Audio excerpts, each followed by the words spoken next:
l'approche question-réponse, c'est une meilleure approche pour acquérir une connaissance. Tu vois. Des fois, quand on appelle l'approche question-réponse, des fois, on peut trouver ça un peu plate de lire la Bible, on peut trouver ça plate. Quand tu poses une question, ta lecture n'est pas en vain, elle a un but. Le but, c'est répondre à la question. Tu vois. Bon, sans tarder, aujourd'hui, on va lire les Écritures, comme d'habitude. On va lire 3 versets aujourd'hui, plutôt 3 passages. Le premier, c'est 1 Roi, chapitre 19, verset 9. Je vais lire la version Sterbat. Et là, il entra dans la caverne, et il y passa la nuit. Et voici la parole d'Anel lui fut adressée en ces mots. Que fais-tu ici, Élie? Tu vois, ça c'est le premier passage. Le deuxième passage, on va lire dans Hébreux 12, verset 15.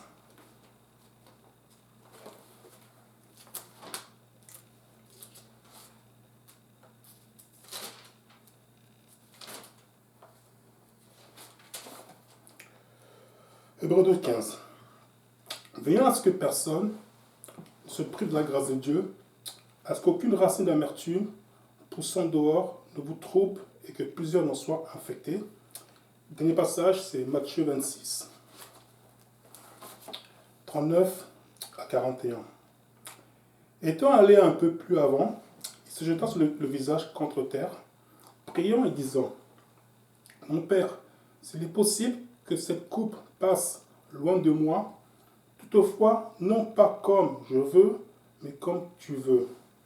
Puis il vint vers ses disciples et les trouva endormis, et il dit à Pierre, ainsi, vous n'avez pas pu veiller 1 heure avec moi, veillez et priez, de peur que vous tombiez dans la tentation, car l'esprit est prompt, mais la chair est faible.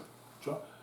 Donc, ce message que je vais enseigner ce soir s'intitule « Que fais-tu ici, Élie ?» Tu vois. On va aller plus loin. Pasteur Nick, tu peux prier pour le ministère de la parole. Ok, prions Dieu. Seigneur Jésus, merci pour ta grâce. Merci Seigneur Jésus pour ton serviteur à qui tu as donné une parole pour nous. Nous prions pour que cette parole rentre dans nos cœurs, que cette parole, Seigneur, ait vraiment une assurance, une racine forte et profonde, Seigneur, qu'elle agisse en nous et qu'elle nous rende des femmes et des hommes faits, Papa. Nous prions pour que ta main soit soumise, que tu nous fortifies au nom de Jésus. Que tout le monde dise au nom de Jésus. Au nom de Jésus. Bon, comme je disais tout à l'heure, le titre, ça va être « Que fais-tu ici, Élie ?» C'est une question. Bon, dans cet enseignement, je vais prendre 2 histoires. L'histoire d'Élie qu'on a lue, une partie. Je vais aussi prendre l'histoire de Jonas. Tu vois. Parce que le passage de l'histoire d'Élie que je vais partager ce soir, elle ressemble un peu à l'histoire de Jonas. Donc on va prendre ces 2 histoires comme plateforme pour enseigner le sujet de ce soir. Tu vois. Donc, comme dit l'Écriture, dans 1 Roi 19, verset 9, qui dit ceci, « Que fais-tu ici, Élie ?» Tu vois. Élie, c'était un grand homme de Dieu. Tu vois. Aujourd'hui, on parle de découragement. Tu vois. Découragement. Élie était un grand homme de Dieu qui a fait des grandes choses pour le Seigneur. Tu vois. C'est un des rares personnes de la Bible qui n'a pas connu la mort. Dieu l'a enlevé, il est monté au ciel comme ça. Son corps n'a pas été enterré comme le commun des mortels. Tu vois. C'est un des rares personnages avec Moïse qu'on a retrouvé sur la montagne de transfiguration avec Jésus-Christ. Donc, Élie a fait des choses très grandes dans son ministère, dans sa vie sur la terre. Et on verra plus loin ce qu'il a fait, d'autres choses qu'il a fait. Tu vois. Mais il y a un truc qui lui est arrivé, que tout à l'heure on va en parler en long et large, tu vois, qui est le découragement. Le découragement, quand on regarde dans le dictionnaire, ça veut dire, je vais citer, le découragement dictionnaire dit ceci, ça ôte l'envie d'entreprendre quelque chose. Tu vois, donc je répète, le découragement dans le dictionnaire dit ceci, ôter l'envie d'entreprendre quelque chose. Tu vois. Comme je disais tout à l'heure, Élie c'est un grand homme de Dieu, mais personne n'est à l'abri du découragement. Tu vois. Que tu sois un simple fidèle, tu n'es pas exempté du découragement. Le découragement va venir toquer ta porte, mais tu dois refuser. Que tu sois un homme de Dieu, un dirigeant, un chantre, un musicien, un huissier, un homme qui sonne le dimanche, quelqu'un qui évangélise, quel importe que tu sois dans la maison de Dieu, tu n'es pas exempt du découragement. Le découragement va cogner à ta porte, à toi de refuser d'ouvrir cette porte. Tu vois. Bon, on va tout voir rapidement. On va juste rappeler rapidement les exploits que Dieu a fait à travers Élie, tu vois, Pourquoi on va parler de ça? C'est pour voir un peu à quel point on peut être utilisé plus souvent par Dieu et après par une erreur bête, on se décourage et on abandonne. On va voir 5 choses que Dieu a fait à travers Élie. Première chose, bon, je vous donne un lecteur, c'est dans 1 Roi 17, verset 1. 1 Roi 17, verset 1. La parole déclare: Élie le Tishbite, l'un des habitants de Galaad, dit à Akab: L'Éternel est vivant, le Dieu d'Israël, dont je suis le serviteur. Il n'y aura cette année-ci ni rosée ni pluie, sinon à ma parole. Donc ici, Élie a pris, on voit plus dans Jacques 5, 7, 18, on voit qu'Élie a prié, et pendant 3 ans et demi, il n'y a pas de plus la terre. Tu vois, c'est la première chose.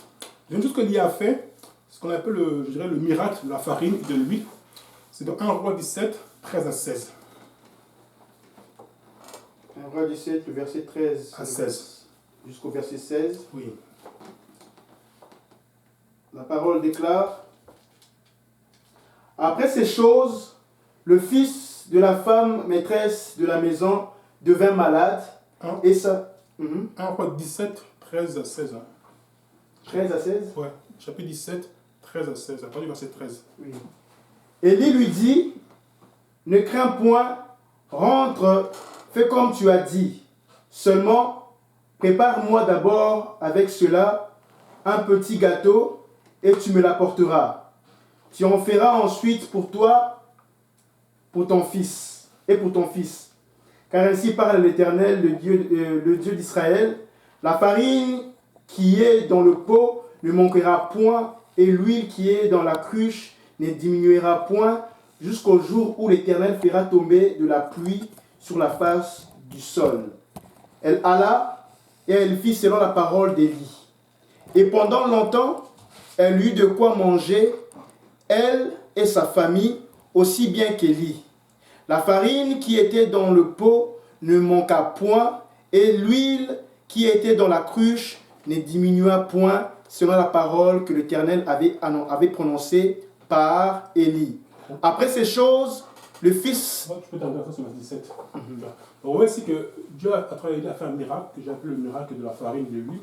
Avec un peu de farine et un peu d'huile, Dieu, à travers Élie, a multiplié cette farine, et lui a été multiplié aussi. Et Élie, la femme veuve et son fils Élie ont mangé beaucoup, ils n'ont pas manqué. Tu vois? Troisième miracle, ou troisième chose que Dieu a fait à travers Élie, c'est dans 1 Roi 17, verset 17 à 22. 1 Roi 17, 17 à 22. Voilà, tu peux continuer, là je t'ai arrêté. Après ces choses, le fils de la femme maîtresse de la maison devint malade, et sa maladie fut si violente qu'il ne resta plus en lui de respiration. Cette femme dit alors à Élie: Qu'y a-t-il entre moi et toi, homme de Dieu? Es-tu venu chez moi pour rappeler le souvenir de mon iniquité et pour faire mourir mon fils? Il lui répondit: Donne-moi ton fils. Et Élie le prit du sein de la femme, le monta dans la chambre haute où il demeurait et le coucha sur le lit. Puis il invoqua l'Éternel et dit: Éternel, mon Dieu, est-ce que tu affligerais au point de faire mourir son fils, même cette veuve chez qui j'ai été reçu comme un hôte? Et il s'étendit 3 fois sur l'enfant, invoqua l'Éternel et dit: Éternel, mon Dieu, je t'en prie que l'âme de cet enfant revienne au-dedans de lui. L'Éternel écouta la voix d'Élie, et l'âme de l'enfant revint au-dedans de lui, et il fut rendu à la vie. Voici que l'enfant de la femme veuve est mort. Élie a pris le Seigneur Jésus, a pris le Seigneur Jéhovah, et Dieu a ressuscité l'enfant. Tu vois? Quatrième miracle, ou quatrième chose que Dieu a fait après Élie, c'est 1 Roi 18, 37 à 40. 1 Roi 18, 37 à 40. 1 Roi 18, le verset 37 à 40. La Bible déclare: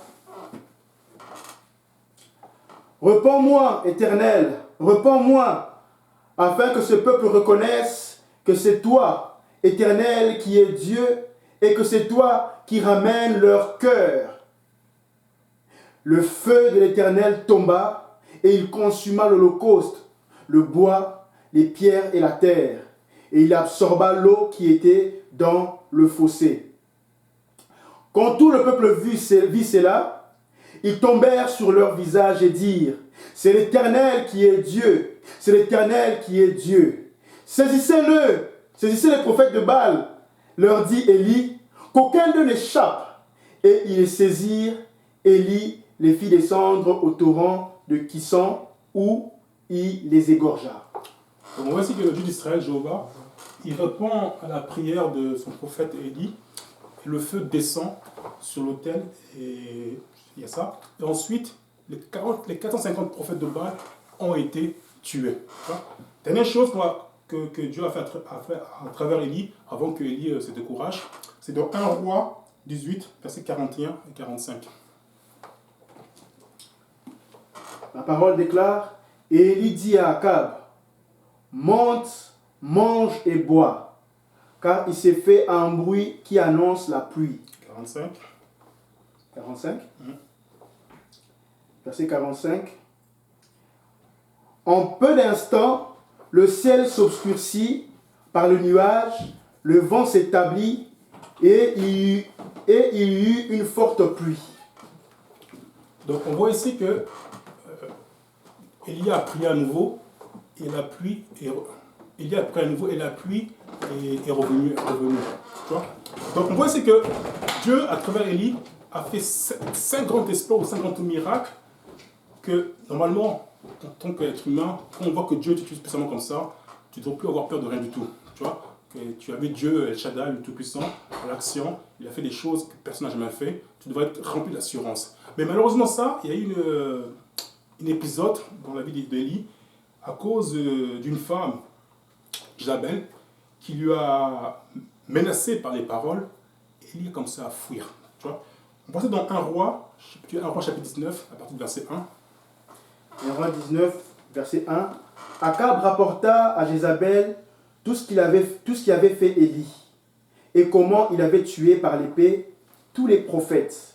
Jézabel envoya un messager à Élie pour lui dire que le Dieu me traite dans toute leur rigueur si demain à cette heure je ne fais pas de ta vie ce que tu as fait de la vie de chacun d'eux. Élie, voyant cela, se leva et s'en alla pour sauver sa vie. Il arriva à Beersheba, qui appartient à Juda, et il laissa son serviteur. Tu peux t'arrêter là. Donc on voit ici que, à cause de Jézabel, une femme, qui l'a menacé, Élie a commencé à avoir peur. Tu vois? Mais je reviens en arrière. On a vu tout à l'heure que Dieu a utilisé puissamment Élie, c'est au niveau de la puissance, tout ça. Mais autre chose qu'on doit voir aussi, que Élie, c'était un homme de foi. C'était un homme qui dépendait de Dieu. Tu vois? Quand Dieu, à 3 reprises, lui a dit, va, par exemple, dans 1 Roi 17, 3 à 6, quand Dieu commande au corbeau de nourrir Élie, Dieu lui dit d'aller là-bas, il va au mont Éri, tout ça. Élie part. Tu vois? Quand on voit dans 1 Roi 17, verset 9, tout à l'heure on a eu l'histoire, quand Dieu a commandé une veuve de nourrir Élie, Dieu a dit à Élie d'aller, va, il est parti. Tu vois? On voit aussi que dans 1 Roi 18, verset 1, Dieu demande à Élie d'aller voir, se montrer à Akab. Il va à Akab. Donc quand Dieu parlait, Élie ne doutait pas, ou il n'hésitait pas, il agissait selon la parole de Dieu. Tu vois? Donc il était un homme de foi, un homme qui obéissait à Dieu. Mais ici on voit une histoire un peu triste, c'est que une femme, Élie vient de tuer 450 prophètes de Baal. Tu vois? Mais à cause d'une femme qui vient prononcer une parole contre lui, qui le menace par les paroles, Élie commence à fuir. On voit verset 3 de 1 Roi 19, il dit ceci, et voyant cela, il se leva et s'en alla pour sauver sa vie. Tu vois? On a vu tout à l'heure que à chaque fois, Dieu disait à Élie, lève-toi et va. Donc, selon ce que Dieu disait, Élie partait. Mais ici, première fois qu'on voit qu'Élie part sans que Dieu lui demande de partir. Tu vois? Mais, comme tout à l'heure, on a vu qu'Élie, c'est un homme de foi. La question qu'on se pose, c'est tu as prié Dieu, il a ressuscité un enfant. Tu as prié Dieu, la pluie s'est arrêtée. Tu as prié Dieu, la pluie est revenue. Tu vois, Dieu t'a utilisé pour multiplier la farine et l'huile. Ne penses pas-tu que Dieu est capable de frapper Jézabel? Ne penses pas-tu que Dieu est capable de te protéger contre les soi-disant menaces de Jézabel? Tu vois? Donc Élie, normalement, en temps normal, il devait s'asseoir un peu et dire, attends, mais c'est vrai, Dieu a fait ça dans le passé. Pourquoi aujourd'hui, pourquoi maintenant, à cause d'une femme, je commence à être découragé, je commence à abandonner le travail, ça devient trop dur, je veux abandonner. Tu vois? On va plus loin, on va verset 4. Tu peux lire verset 4 de 1 roi 19. 1 roi 19, verset 4, la parole de Dieu déclare: Pour lui, il alla dans le désert où, après une journée de marche, il s'assit sous un genêt et demanda la mort en disant: C'est assez, maintenant, Éternel, prends mon âme, car je ne suis pas meilleur que mes pères. Pause. Ici, il y a une leçon à tirer ici. Il dit ceci. Mais pour lui, il s'en alla, mais pour lui, il s'en alla dans le désert, une journée de chemin, il vint s'asseoir sous un genêt. Il demanda la mort en disant: C'est assez, ô Éternel, prends maintenant mon âme, car je ne suis pas meilleur que mes pères. Et ça, il y a un problème, parce que on voit que Élie, Dieu sait très bien qu'il n'est pas meilleur que ses pères. Tu vois? Quand Dieu lui a appelé, il savait très bien qu'il n'est pas meilleur que ses pères, peut-être même pire, je ne sais pas. Tu vois? Mais Élie a cru que c'est par sa propre force, sa propre puissance, que tout ce qui est arrivé, ça devait arriver. Tu vois? Or, Dieu dit dans sa parole, c'est ni par la force, par la puissance, par mon esprit, dit l'Éternel. Tu vois? Donc Dieu ne s'attendait pas à ce que Élie croit qu'il est meilleur que ses pères. Tu vois? Dieu n'utilise pas, Dieu ne travaille pas dans cette direction. Dieu voit ta disponibilité. Si tu es disponible, Dieu va te qualifier pour faire des grandes choses. Tu vois? Quel importe ce que ton père a fait ou n'a pas fait, c'est que toi tu veux le faire. Tu vois? On vient qu'on arrive à verset 3, il dit que, et voilà cela, il se leva et il s'en alla pour sauver sa vie. Tu vois? Ici, on voit que Élie a pris sa propre volonté. Tu vois? Il ne marche plus selon la volonté de Dieu, il marche selon sa propre volonté. Il dit encore plus en verset 4, il dit: C'est assez, Éternel, prends maintenant mon âme. Tu vois? Ici, on voit que Élie, je ne sais pas qu'est-ce qui s'est passé exactement, mais il est devenu découragé, il veut maintenant abandonner, il veut maintenant se retirer. On voit les raisons pourquoi il veut se retirer. Il donne même la mort. Tu vois? Tu peux continuer verset 5. Verset 5. Il se coucha et s'endormit sous un genêt, et voici un ange le toucha et lui dit: Lève-toi, mange. Il regarda, et il y avait à son chevet un gâteau cuit sur des pierres chauffées et une cruche d'eau. Il mangea et but, puis se recoucha. L'ange de l'Éternel vint une seconde fois, le toucha et dit: Lève-toi, mange, car le chemin est trop long pour toi. Pause. C'est dans les Écritures, il y a un verset qui dit dans 1 Corinthiens 10, verset 13, que Dieu ne permettra jamais qu'une tentation qui nous dépasse. Si on voit qu'une tentation va nous dépasser, il ne va jamais le permettre. Tu vois? Donc, de ce verset, on peut tirer un principe que si Dieu permet qu'une chose arrive dans ta vie, c'est-à-dire qu'il a mis en toi la capacité que tu puisses passer à travers ça. Tu vois? Donc, s'il permet que Jézabel fait cette menace, parce qu'il sait très que j'ai mis en toi la capacité de battre Jézabel. Tu vois? Alors ici, il voit ici par exemple il dit, lève, au verset 7, lève-toi, mange, car le chemin est long et trop long pour toi. Tu vois? Donc Dieu voit le devoir. Donc quand Dieu voit que pour ce que je t'appelle à faire, tu as besoin de tel équipement, tu as besoin de nourriture, Dieu pourvoit. Tu vois? Et il dit par exemple ici, lève-toi et mange, bien sûr. On voit qu'ici, il est découragé, mais comme je dis au départ, le découragement d'un dictionnaire, c'est ça ôte l'envie d'entreprendre. Tu vois? Mais Dieu nous a donné une solution par rapport à ce problème-là. Tu vois? Parce que le découragement, cet ennemi tue beaucoup de choses. Ça tue notre relation avec Dieu, ça tue les promesses et les plans de Dieu pour notre vie, ça tue la paix de Dieu pour notre vie. Mais Dieu nous donne, dans Josué 1, versets 7 à 8, la solution pour vaincre le découragement. Je peux lire Josué 1, 7 à 8. Josué 7 à 8. Chapitre combien? Josué chapitre 1, 7 à 8. La parole déclare: Fortifie-toi seulement et aie bon courage, en agissant fidèlement selon toute la loi que Moïse, mon serviteur, t'a prescrite. Ne t'en détourne ni à droite ni à gauche, afin de réussir dans tout ce que tu entreprendras. Que ce livre de la loi ne s'éloigne point de ta bouche, médite-le jour et nuit pour agir fidèlement selon tout ce qui est écrit. Voilà. Car c'est alors que tu auras du succès dans tes entreprises, c'est alors que tu réussiras. Donc ici, la parole qui est donnée à Jésus ici, c'est fortifie-toi. Tu vois? Et comment tu te fortifies ici? Tu te fortifies en méditant les Écritures, en méditant la parole de Dieu, la loi de Dieu, qu'est-ce que l'importe de ta bouche, tu vois? On regarde, en agissant fidèlement sur ce qui est écrit, tu vois? Et ici, Élie pouvait se fortifier afin de s'encourager en méditant ce que Dieu a fait dans le passé.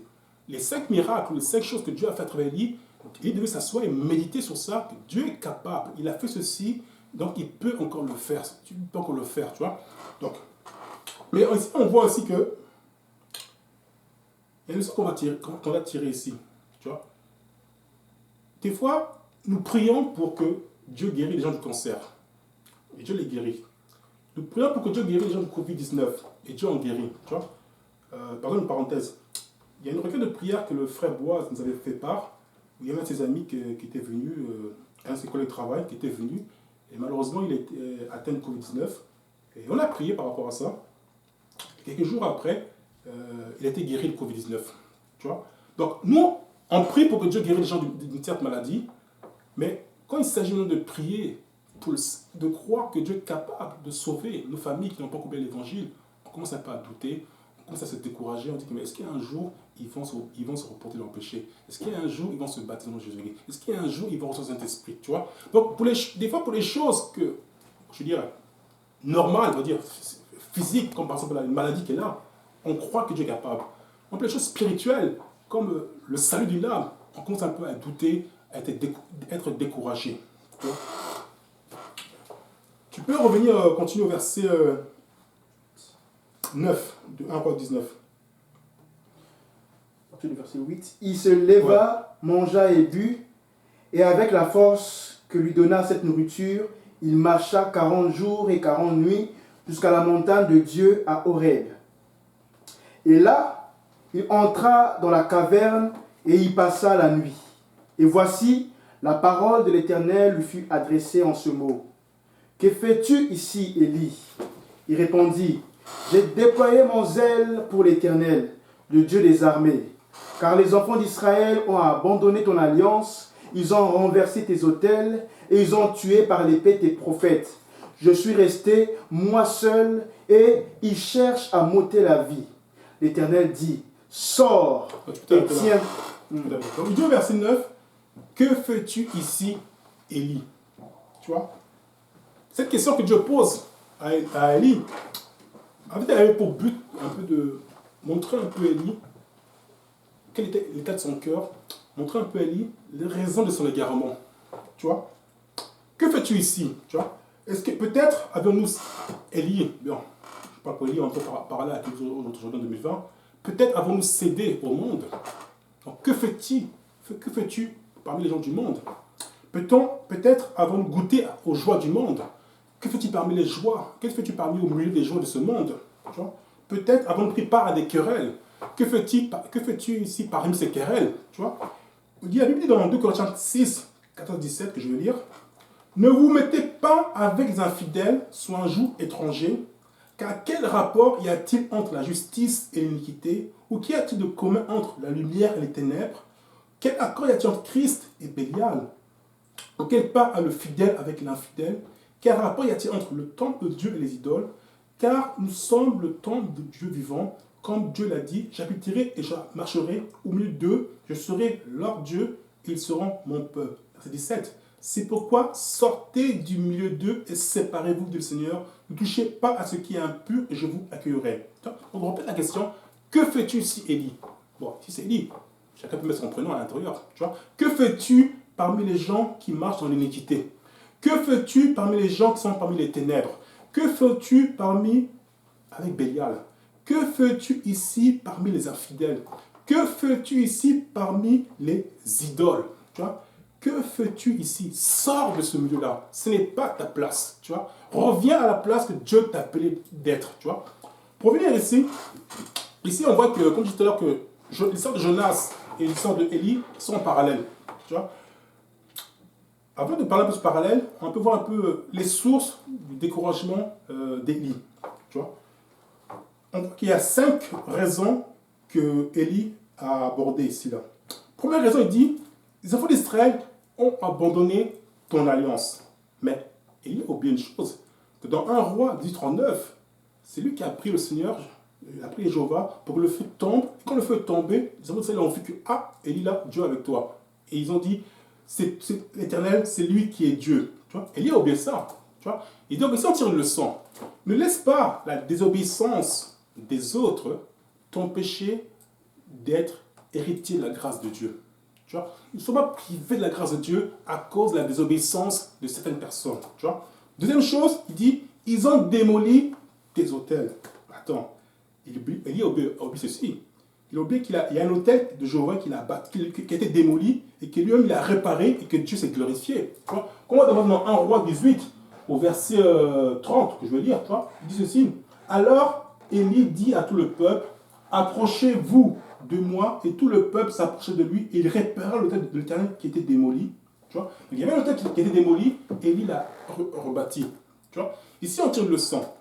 Ne laisse pas les situations ou les circonstances du présent te faire oublier les victoires que Dieu t'a données dans le passé. Tu vois? Donc je répète, ne laisse pas les situations ou les circonstances du présent te faire oublier que le Dieu qui t'a donné la victoire dans le passé, il peut encore donner la victoire aujourd'hui. Tu vois? L'autel a été démoli, Élie l'a rebâti. Mais là, soudainement, Élie est découragé parce qu'il voit l'autel encore démoli. Tu vois? Troisième chose qu'on peut voir ici encore une fois, il dit ceci, ils ont tué les prophètes par l'épée. Tu vois? Mais Élie oublie quelque chose.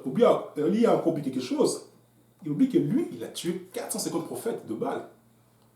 Tu vois? Donc il dit qu'ils ont tué des prophètes par l'épée, mais il oublie que lui-même, avec l'aide de l'Éternel, il a tué 450 prophètes de Baal. Tu vois? Quatrième chose qu'Élie a dit encore, il dit, je suis demeuré moi seul. Tu vois? Mais encore une fois, Élie a oublié quelque chose. Il a oublié que lorsqu'il a affronté les prophètes de Baal, en leur faisant ce défi, il était seul face à ces prophètes de Baal. Tu vois? On voit dans 1 roi 18, verset 22, on va lire ça rapidement. 1 roi 18, 22. Alors Élie dit au peuple, je suis demeuré seul prophète de l'Éternel et les prophètes de Baal sont 450 hommes. Tu vois? Il y a des choses qu'Élie a dit. Il dit, il cherche ma vie pour me l'ôter. Tu vois? Bon, il y a des gens qui ont abandonné Dieu. Il y a des gens qui sont dans l'apostasie, ils ont abandonné la foi. Tu vois? Mais on ne doit pas se laisser décourager par le découragement de certaines personnes. Tu vois? Que le découragement de ceux qui ont abandonné Dieu ne te décourage pas. Tu vois? Que le découragement de ceux qui ont abandonné Dieu ne t'empêche pas d'adorer Dieu. Que le découragement de ceux qui ont abandonné Dieu ne te décourage pas de servir Dieu. Tu vois? Si on n'a pas attention, le découragement va entraîner la paresse. Tu vois? Dans Proverbe 22, verset 13, que je vais lire rapidement, le paresseux dit, le lion est là dehors, je serai tué par le rue. J'en prends le proverbe. Proverbe 22, 13 dit ceci, le paresseux dit, le lion est là dehors, je serai tué par les rues.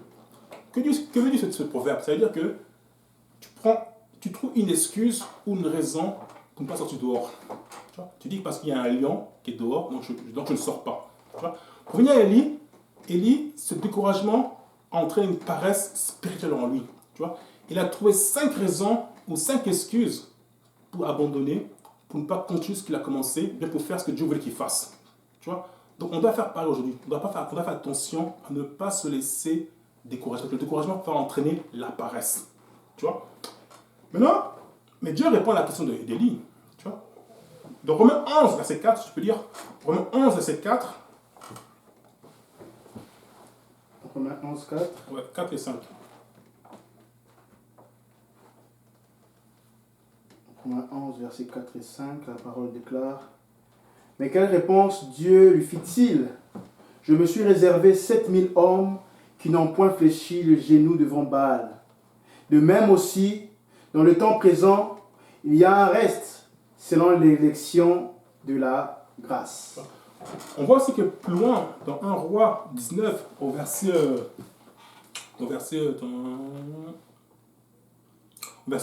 13, que je vais lire rapidement, dit ceci. Et sitôt qu'Élie l'eut entendu, il arriva qu'il s'enveloppa le visage de son manteau et sortit et se tint à l'entrée de la caverne. Et voici une voix lui fut adressée en ces termes. Que fais-tu ici, Élie? Tu vois, verset 14. Et il dit, j'ai été extrêmement ému de jalousie pour l'Éternel, le Dieu des armées, car les enfants d'Israël ont abandonné ton alliance, ils ont démoli tes autels, ils ont tué les prophètes par l'épée, et je suis demeuré moi seul et cherche ma vie pour me l'ôter. Donc ici, on voit qu'à 2 reprises, Dieu pose la même question à Élie. Que fais-tu ici, Élie? Et à 2 reprises, Élie redonne la même réponse. Tu vois, Dieu a une pédagogie qui est simple. Dieu ne force personne. Il te pose une question, parce qu'il sait que tu t'es égaré. Il espère que cette question va te faire un peu réfléchir, va un peu te remettre sur le droit chemin. Tu vois? Quand Dieu pose la question, et Dieu voit que tu ne réagis pas, d'où Romains 11, verset 4, verset 5, il voit que Élie ne réagit pas. Il va dire, ok, je ne te force pas. Puisque tu trouves que c'est trop fatigant de servir l'Éternel, tu veux abandonner, pas de problème, lève-toi, va oindre Élisée, qui sera à ta place. Tu vois? Premier ça, c'est la première chose. Deuxième, il dit aussi que Dieu répond un peu à la question d'Élie, je suis seul ici, je suis resté seul. Dieu dit à Élie, Dieu dit à Élie, mais que lui dit-il? La réponse dit, je me suis réservé 7000 hommes qui n'ont point fléchi le genou devant Baal. Il ne savait pas ça, bien il avait oublié ça. Que tu n'es pas seul, Élie. C'est juste qu'il y a des choses que tu ne vois pas. Il y a des gens que j'ai mis de côté qui n'ont pas fléchi le genou à Baal. Tu vois, c'est pas pour nous. Quand on se trouve que non, c'est trop fatigué de servir Dieu, on commence à se plaindre, tout ça, faites attention, parce qu'on ne sait jamais. Peut-être Dieu s'est réservé d'autres personnes qui n'ont pas fléchi le pied au diable, qui sont prêts à nous remplacer parce qu'on se plaint trop, parce que ça devient trop dur. Tu as dit que tu reviens, mais tu as dit que tu revenais, Jésus, mais tu tardes à venir. Je commence à être fatigué, c'est lent, tout ça. Bien, nous sommes en confinement. On devait être en déconfinement le 18 mai. Finalement, ça a été reporté d'une semaine. On commence à se décourager. Faisons attention. Sans se laisser décourager, Dieu a une armée qui est prête à nous remplacer. Je sais pas pour vous. Moi, je n'ai pas envie d'être remplacé. Tu vois, je veux continuer. Donc, évitons de dire que c'est pas possible, de se plaindre. Sinon, on se rappelle les enfants d'Israël. Regarde les enfants d'Israël. Dieu a divisé, pour l'amour du ciel, la mer Rouge en 2 qui sont traversées. Tu vois? Mais dans le désert, ils se plaignent que Dieu n'est pas capable de leur donner à manger. Tu vois? Entre séparer la mer Rouge en 2 et donner de la nourriture, le plus difficile, qu'est-ce que le plus difficile? C'est séparer une mer en 2. Donc, si Dieu était capable de séparer la mer en 2, il peut être capable, bien sûr, de te donner à manger. Donc, pour Élie, c'est pareil. S'il a été capable de faire ces 5 grands miracles qu'il a fait, c'est pas Jézabel, une femme impuissante comme ça, qui va être une menace à Dieu. Tu vois? Donc, on doit faire confiance à Dieu, même si ça devient dur, comme dit dans Matthieu 26, pas ma volonté, mais ta volonté. Tu vois? Ici, Élie voulait abandonner, mais Dieu en train de parler à Élie, n'abandonne pas, il faut continuer. Tu vois? Ça, c'est une première chose. Mais il y a une bonne nouvelle, tu vois, qui est la suivante. C'est que, oui, Élie a été découragé. Tu vois? Mais la Bible dit dans Matthieu 7, verset 8, ne te rejoins mon sujet, mon ennemi. Si je tombais, je me relèverai. Tu vois? Si je suis assis dans les ténèbres, l'Éternel sera ma lumière. Tu vois? Donc, si quelqu'un est tombé dans les ténèbres du découragement, Dieu dit que c'est encore possible de te relever des ténèbres du découragement. Lève-toi seulement et c'est encore possible. Parce que la parole dit dans Romains 11, verset 29, je vais paraphraser, l'appel de Dieu et les dons de Dieu sont sans repentance.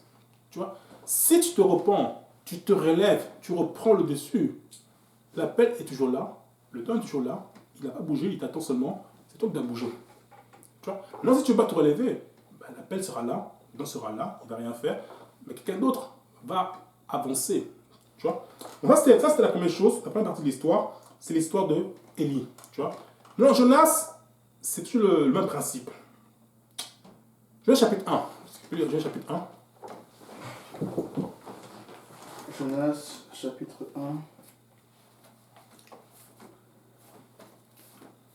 Verset 1. La parole de l'Éternel fut adressée à Jonas, fils d'Amittai, en ce mot. Lève-toi, va à Ninive, la grande ville, et crie contre elle, car sa méchanceté est montée jusqu'à moi. Et Jonas se leva pour s'enfuir à Tarsis, loin de la face de l'Éternel. Il descendit à Chafo et il trouva un navire qui allait à Tarsis. Il paya le prix du transport et s'embarqua pour aller avec les passagers à Tarsis, loin de la face de l'Éternel. Oh, ici, on voit que Dieu appelle Jonas à la Ninive, parce que Ninive, c'était une ville ennemie d'Israël qui ont fait du mal à l'enfant d'Israël. Et bon, Jonas a refusé d'y aller parce qu'il y avait l'amertume en lui. Parce que tu vois que l'amertume en lui a créé un dégoût par rapport à ce peuple-là. Et il ne voulait pas aller à la Ninive parce qu'il savait que s'il va à Ninive, connaissant Dieu, il sait que Dieu est un Dieu de miséricorde. Si tu demandes pardon, tu pries pour la miséricorde, Dieu va accorder la miséricorde. Il savait que si le peuple demandait pardon à Dieu, Dieu allait pardonner le peuple. Mais à cause de l'amertume qu'il a saisi, il a dit non, je ne veux pas aller à Ninive. Parce que je connais Dieu. Si je prie, il va écouter. Donc il est parti à Tarsis. Tu vois. Mais un point qui m'intéresse, c'est le suivant. Dieu au verset 3, il paya son passage. Il entra pour aller avec eux à Tarsis, de devant la face de l'Éternel. Tu sais, vous savez, on ne peut pas payer le prix pour faire la volonté de Dieu, mais on est prêt à payer le prix pour ne pas faire la volonté de Dieu. Tu vois? Ici, Jonas était prêt à payer, il a même fait, à payer un prix pour fuir loin de la volonté de Dieu. Tu vois? Des fois, on est comme ça, on n'est pas prêt à se sacrifier, à payer le prix qu'il y a à payer pour faire la volonté de Dieu, mais on est prêt à payer le prix pour ne pas faire la volonté de Dieu. Tu vois? Tu peux continuer, verset 4. Verset 4. Mais l'Éternel fit souffler sur la mer un vent impétueux, et il s'éleva sur la mer une grande tempête. Le navire menaça de faire naufrage. Les mariniers eurent peur, ils implorèrent chacun leur Dieu, et ils jetèrent dans la mer les objets qui étaient sur le navire, afin de se rendre plus légers. Jonas descendit au fond du navire, se coucha et s'endormit profondément. Le pilote s'approcha de lui et lui dit, « Pourquoi dors-tu? Lève-toi, invoque ton Dieu. Peut-être voudra-t-il penser à nous et nous ne périrons pas. » Ils se dirent l'un à l'autre, « Venez et tirons au sort pour savoir qui nous attire ces malheurs. » Ils tirèrent au sort et le sort tomba sur Jonas. C'est quand Dieu t'a appelé, quand Dieu t'a appelé, il ne faut pas fuir Dieu. Il faut aussi obéir. Parce que si tu fuis Dieu, même si tu vas en enfer, il va te rejoindre là-bas. Tu vois? Il ne faut pas fuir Dieu. Tu vois? Parce que quand Dieu t'appelle et tu le fuis, tu es en train de le fuir avec la malédiction. Tu vois? Ici, on voit que, mais les païens qui étaient avec Jonas, ils ont tiré au sort, même le sort est tombé sur Jonas. Tu vois? C'est pour dire que quand tu fuis l'appel de Dieu, Dieu, il est omniprésent, il est partout. Donc tu ne peux pas fuir de lui en vérité. Tu vois? C'est juste que quand tu fuis, c'est toi qui es perdant parce que tu fuis avec la malédiction. Tu vois? Continue au verset 8. Verset 8. Alors, ils lui dirent, « Dis-nous, qui nous attire ces malheurs? Quelles sont tes affaires et d'où viens-tu? Quel est ton pays et de quel peuple es-tu? » Il répondit, « Je suis hébreu et je crains l'Éternel, le Dieu des cieux qui a fait la mer et la terre. » Ces hommes eurent une grande frayeur et lui dirent, « Pourquoi as-tu fait cela? » Car ces hommes savaient qu'ils fuyaient loin de la face de l'Éternel parce qu'il leur avait déclaré. Ils lui dirent, « Que te ferons-nous pour que la mer se calme envers nous? » Car la mer était de plus en plus orageuse. Il leur répondit, « Prenez-moi et jetez-moi dans la mer, et la mer se calmera envers vous, car je sais que c'est moi qui attire sur vous cette grande tempête. » Ces hommes ramaient pour gagner la terre, mais ne le purent, parce que la mer s'agitait toujours plus contre eux. Alors ils invoquèrent l'Éternel et dirent, « Ô Éternel, ne nous fais pas périr à cause de la vie de cet homme, et ne nous charge pas du sang innocent, car toi, Éternel, tu fais ce que tu veux. » Puis ils prirent Jonas et les jetèrent dans la mer. C'est Dieu a toute sa volonté. Dieu veut dire, à la fin, il est gagnant. Tu vois? Dieu appelle Jonas à aller Ninive, Jonas refuse. Il faut être Tarsis. Tu vois? Même dans sa fuite, il va se glorifier. Comment?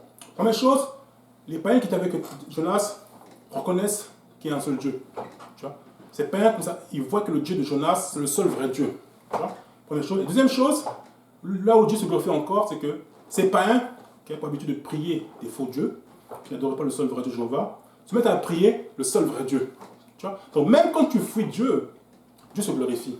Tu vois? C'est Dieu, quand tu appuies du point A au point B, tu vas y arriver au point B. Tu vois? La question est, comment veux-tu arriver là-bas?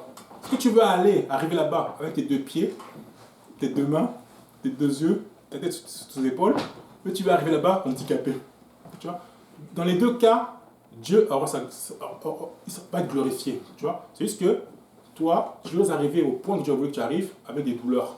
Tu vois? Donc quand Dieu te demande de faire quelque chose, obéis seulement. Parce que si tu n'obéis pas, ça va s'accomplir. Mais tu seras toi le perdant. Il y aura des séquelles sur toi. Tu vois? Donc, on voit que plutôt au chapitre 2, on va le lire. Dieu envoie un poisson, un gros poisson, qui avale Jonas. Et c'est dans ce poisson que Jonas fait une très belle prière. C'est triste des fois qu'il faut que Dieu envoie des poissons pour que nous-mêmes, on se repente de nos péchés. Quand on obéit à sa volonté, tu vois, c'est pas obligé que Dieu envoie le poisson. Parce que, je ne sais pas pour vous, mais bon, je pense que jamais personne n'a expérimenté ça parmi nous autres. Vivre dans le poisson, c'est pas beau. Ça va sentir mauvais, tout ça. Tu vois. Mais le poisson, ça peut quoi le poisson en 2020 aujourd'hui? Ça peut être une situation désagréable que Dieu t'envoie. Tu vois. Je ne pense pas que Dieu t'envoie une situation désagréable pour vouloir faire sa volonté. Parce que ça fait mal. Tu vois. Le poisson, ça peut être quoi encore? Ça peut être des choses que Dieu t'envoie que tu n'aimes pas. Tu vois. Donc, pour éviter ces choses-là, c'est pas compliqué. Paye juste le prix qu'il y a à payer, c'est-à-dire l'obéissance, et tu vas éviter des situations désagréables. Tu vois. Mais on voit que si Dieu est un Dieu de deuxième chance, tu vois, des fois on même dit que Dieu est un Dieu de N chance. Tu vois, il donne plusieurs chances. Tu vois. Là maintenant, après la repentance que Jonas a eue dans le passant, on voit dans le chapitre 3 de Jonas, Dieu redonne le commandement à Jonas, il dit au verset 2 du chapitre 3, il dit, lève-toi, va à Ninive, la grande ville, et publie ici le message que je t'ordonne. Jonas se leva donc et alla à Ninive, suivant l'ordre de l'Éternel. Or, Ninive était une grande ville devant Dieu, et de 3 journées de marche. Jonas marcha, commença de pénétrer dans la ville le chemin d'une journée, et cria et disait, encore 40 jours et Ninive sera détruite. Bon, de là où Jonas se trouvait, jusqu'à Ninive, oui, une question? Oui, mais alors, quand Dieu a une mission pour nous, il va nous amener là-bas malgré notre désobéissance? Donc, la question est suivante, je comprends bien. Quand Dieu a une mission pour nous, il va nous amener là malgré notre désobéissance. Tu vois? Non. Dieu ne te force pas à faire la mission. Tu vois? La mission que Dieu te demande de faire, si tu ne la fais pas, parce que je vais donner un simple. Dieu a donné une mission, qui est la grande commission. Ça les fait des disciples. Tu vois? Il peut te prendre, par exemple, tiens, bon, toi, je sais pas, Thomas, lève-toi, va prêcher l'évangile en Grèce. Tu vois? Toi, tu ne veux pas aller en Grèce. Tu vois? Bon, si tu veux pas aller en Grèce, Dieu ne va pas te forcer. Tu vois? Mais quelqu'un d'autre va aller en Grèce pour prêcher ce message. Tu vois? Mais d'un côté aussi, il faut aussi voir que quand Dieu ne va pas te forcer, mais il y a des personnes où que Dieu va les mettre dans une situation où eux-mêmes ils vont lever les bras et donner le drapeau blanc, ils vont se soumettre à Dieu, tu vois, pour accomplir ça, tu vois. Donc, je ne sais pas si c'est un peu clair. D'un côté, Dieu ne va pas te forcer. Si tu ne veux pas, quelqu'un d'autre va aller accomplir cette mission. D'un côté, il y a des personnes où Dieu va, je ne sais pas comment expliquer ça, Dieu va les mettre dans une situation où ils vont se repentir. Tu vois? Parce que regarde un peu simple. Jonas, par exemple. Jonas pouvait ne pas changer d'avis. S'il ne faisait pas ça, il allait périr dans le poisson. Tu vois? Dieu ne l'a pas forcé à aller à Ninive. C'est juste que Jonas s'est trouvé dans une situation qu'il s'est assis un peu, il a médité, il a réfléchi, il a vu que non, la meilleure chose pour moi ici, c'est de faire la volonté de Dieu. Donc si je fais la volonté de Dieu, je vais périr. Tu vois? D'un côté aussi, il y a aussi des gens aussi qui ont, selon la relation qu'ils ont avec le Seigneur, l'intimité qu'ils ont avec le Seigneur, même lorsqu'ils s'éloignent de Dieu, la bonté de Dieu les pousse à la repentance. Tu vois? Parce qu'on voit que Jonas, ce n'était pas n'importe qui, c'est quelqu'un qui connaissait Dieu. Tu vois? Donc le fait qu'il connaissait Dieu, je suis sûr qu'il y a un niveau où il est arrivé que il a senti que non, je suis allé trop loin ici, je me repens et je reviens dans les voies de Dieu. C'est une chose. D'un côté aussi, deux personnes, par la prière des autres, l'intercession des autres, qu'est-ce que fait l'intercession? L'intercession va enlever le nuage ténébreux qui te met dans un environnement où tu t'éloignes des voies de Dieu. Tu vois? C'est pour ça que quand, des fois, quelqu'un s'éloigne du plan de Dieu, il est bon qu'il y ait des gens qui intercèdent pour cette personne. Si Dieu t'appelle par intercéder pour une personne, tu ne le fais pas, Dieu va soulever l'autre personne pour intercéder. Parce que cette intercession va aider la personne qui est dans un piège qui est estimé par le diable, dans le but de l'éloigner de la parole de Dieu, de la volonté de Dieu. Donc, je ne sais pas si ça a été clair. Tu vois. Si ce n'est pas clair, ben, on peut encore revoir ça après. Tu vois. Donc, pour venir ici, on était où? Je sais que là où se trouvait Jonas, par rapport à Ninive, il y avait 3 jours de marche. Tu vois. Et quand on va dans plus haut, on voit que Jonas a fait 3 jours dans le ventre du poisson. Tu vois. Ça veut dire que si Jonas n'a pas perdu du temps à désobéir Dieu, il n'aura pas perdu 3 jours de sa vie dans le ventre du poisson. Tu vois. Les 3 jours qu'il a pris pour aller à Ninive à pied, c'est les 3 jours qu'il a fait dans le ventre du poisson. Tu vois. Donc quand tu désobéis à Dieu, tu es en train de gaspiller ton temps, tu perds ton temps parce que ce plan va se réaliser. Si tu te repens, ce plan va se réaliser, c'est juste que tu auras perdu du temps. Tu vois? Tu auras perdu du temps dans ce que Dieu voulait que tu fasses. Tu vois? Après, on voit verset chapitre 4. Genèse chapitre 4, verset 1. Tu peux lire rapidement. Cela déplut fort à Jonas, et il fut irrité. Il implora l'Éternel, et il dit, « Ah, Éternel, n'est-ce pas ce que je disais quand j'étais encore dans mon pays? C'est ce que je voulais prévenir en fuyant à Tarsis, car je savais que tu es un Dieu compatissant et miséricordieux, lent à la colère et riche en bonté, et que tu te repens du mal. Maintenant, Éternel, prends-moi donc la vie, car la mort m'est préférable à la vie. » L'Éternel répondit, « Fais-tu bien de t'irriter? » Et Jonas sortit de la ville et s'assit à l'orient de la ville. Là, il se fit une cabane et s'éteint à l'ombre jusqu'à ce qu'il vit ce qui arriverait dans la ville. Tu peux lire le verset 11. Verset 11. La Bible déclare, « Et moi, je n'aurai pas pitié de Ninive, la grande ville dans laquelle se trouvent plus de 120 000 hommes qui ne savent pas distinguer leur droite de leur gauche et des animaux en grand nombre. » Donc on voit ici qu'il y avait comme dit le chiffre ici, il y avait plus de 120 000 personnes qui étaient dans cette ville, qui étaient ignorants en fait. Tu vois. Ils attendaient juste ils savaient pas, ils étaient ignorants du mal qu'ils faisaient. Et il a dit qu'ils ne connaissaient ni leur droite, ils ne disaient ni leur droite de leur gauche. Tu vois. Dieu avait pitié d'eux parce qu'ils voyaient que ce sont des personnes que si je leur envoie la vérité, ils vont embrasser la vérité, ils vont se repentir. Tu vois. Comme je disais tout à l'heure, on aurait pris 12 à 15, tu m'as dit que je regarde le verset qui dit ceci. Veillez à ce que personne ne se prive de la grâce de Dieu, à ce qu'aucune racine d'amertume passe poussant dehors, ne vous trouble et que plusieurs en soient infectés. Si on voit que Jonas était rempli d'amertume, l'amertume, il y a le dégoût, il y a la rancœur, tout ça, du fait que ce peuple avait fait mal à son peuple, le peuple de Ninive avait fait mal au peuple d'Israël.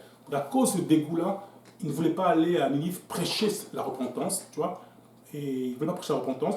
Mais si Jonas avait persévéré dans cette désobéissance pour aller à Ninive, il y en a plein qui auraient été infectés, il y en aurait plein qui seraient morts dans l'ignorance, tu vois. Alors Dieu est un Dieu de miséricorde, il voulait que ce peuple se repent, mais ce peuple ne savait pas ce qu'ils faisaient était mal. Il fallait quelqu'un qui leur prêche le message de la repentance, leur prêche que ce qu'ils font n'est pas bien, repentez-vous. Quand Jonas a prêché ce message de repentance, le peuple de Ninive s'est repenti, tu vois, il s'est repenti, tu vois. Et on voit que Jonas a rappelé encore une fois, c'est que ce qu'il craignait, c'est que ce peuple mauvais qui a fait du mal à mon peuple, que Dieu le pardonne, tu vois. Quand je dis tout à l'heure, c'est que pas notre volonté, mais la volonté de Dieu doit s'accomplir, tu vois. On a vu qu'avec Élie a commencé à vouloir abandonner, a été découragé à cause de Isabelle, et à cause de ce que les enfants d'Israël ont fait. Ils ont abandonné l'alliance, ils ont démoli les autels, tout ça. À cause de ça, il a voulu abandonner, tu vois. On voit ici que Jonas, d'un côté aussi, c'est presque pareil, dans le sens qu'il n'a pas voulu, au début, être utilisé par Dieu pour prêcher ce message de repentance à Ninive, afin que Ninive se repente, parce qu'il avait peur il ne voulait pas que Dieu pardonne ce peuple, parce qu'il sait que Dieu est un Dieu de miséricorde, tu vois. C'est le peuple de Dieu. Quand Dieu nous appelle à aller prêcher le message à quelqu'un, ne mettons pas une étiquette sur la personne, tu vois. Même si la personne, dans le passé, ou cette personne a fait du mal, prêcher le message de la repentance. Parce que qui sait, peut-être il agit dans l'ignorance, tu vois. Peut-être tu vas avoir dans la rue un Saul qui agit dans l'ignorance, encore tu le prêches le message de la vérité, le message de la repentance, il passe de Saul à Paul, tu vois, un grand homme que Dieu a tué puissamment. Tu vois. Donc on doit faire attention quand Dieu nous demande d'aller faire l'œuvre de Dieu, d'aller prêcher, d'aller prier, d'intercéder, même si le peuple de Dieu se rébelle encore, nous devons intercéder. Tu vois, nous devons intercéder, même si, comme on l'a dit tout à l'heure, Israël, encore dans son inconstance, retombe dans ses péchés, retombe dans l'idolâtrie, Dieu appelle son serviteur, intercède, prie pour eux, pour qu'ils reviennent sur le droit chemin. On ne doit pas être découragé par leur abandon envers Dieu. Tu vois. Je ne sais pas s'il y a d'autres questions, Samy. Non. Tu vois. Est-ce que la personne qui a posé la question par rapport à la mission, est-ce qu'il y a eu un feedback, est-ce que c'était clair? Je pense que oui, je pense. Pas en poser, je pense que ça va.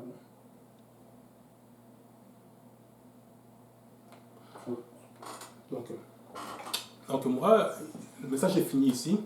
Donc en conclusion, ce que je peux dire, c'est que si tu te retrouves une place qui n'est pas ta place, reprends-toi, relève-toi et retrouve le chemin que Dieu a trouvé pour toi.